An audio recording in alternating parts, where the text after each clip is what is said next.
දඹුල්ල ගල්කිරියාගම ජාතික නාමල් උයන හා රෝසතිරිවානා කන්ද පිළිබඳ පුරා වෘත්තය ක්‍රිස්තු පූර්ව 3 වැනි සියවසේ දේවානම්පිය තිස්ස රජුගේ කාලය දක්වා විහිදී. අනුරාධපුර යුගයේ පෞරාණික නටබුන් රැසක් පවතින මෙහි බෝධිගර, පෞරාණික ගල් පඩිපෙල්, ගල් කණු ආදීන් සමන්විතයි. වසර කෝටි 50ක් පැරණි ශාක පොසිලා රැසක් හා වසර 2000ක් පමණ පැරණි ඉතිහාසයක් නාමල් උයන සතුයි. ක්‍රිස්තු වර්ෂ 924 දී ශ්‍රී ලංකාවේ රජ කළ දප්පුලනාන් රජු විසින් මිනිසුන් සඳහා වූ අභය භූමියක් ලෙස නාමල් උයන නම් කර ඇති බව නාමල් උයනට පිවිසෙන ආඩියාගල මාර්ගයේ ඇති සෙල්ලිපියෙහි සඳහන් වේ. අක්කර 760කින් සමන්විත ජාතික නාමල් උයනේ පරිසර පද්ධති රැසක් දක්නට ලැබේ.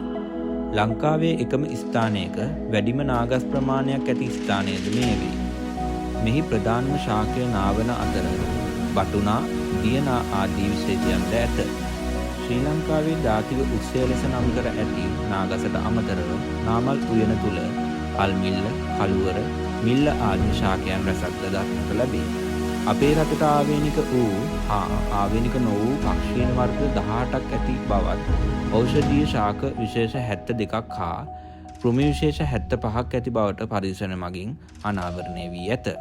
පුරාවිද්‍යා රක්ෂිතයක්ද වන නාමල් උයන කරුණු 5ක් යටතේ පුරාවිද්‍යාත්මක අතින් වැදගත් වේ.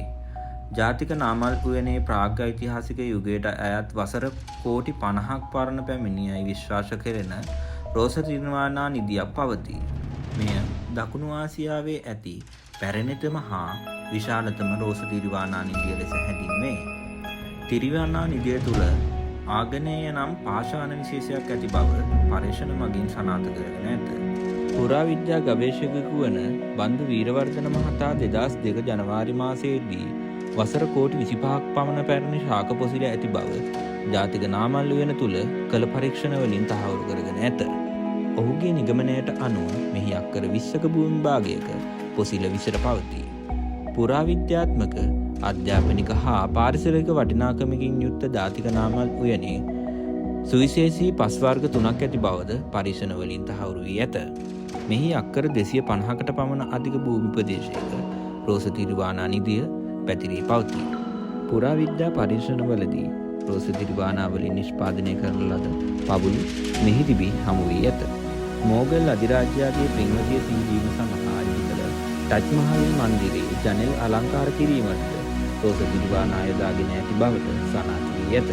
පරිගණක අමතර කොටස් සඳහා හා වාහනවල වීල් ස්කීන් සඳහා රෝසතිරිවානා යොදා ගැනේ. සංරක්ෂිත වනාන්තරයක් වන ජාතික නාමල් උයන මේ වන විට ජනාධිපති පරිසර සම්මානලාභී වනවාසී රාහුල හිමියන්ගේ භාරකාරීත්වයෙන් පවතී. උන්වහන්සේ නාමල් උයන සංරක්ෂණය කරවීමටද දක්වන මෙහෙය පරිසර හිතකාමීන්ගේ ප්‍රශංසාවට ලක් වී ඇත.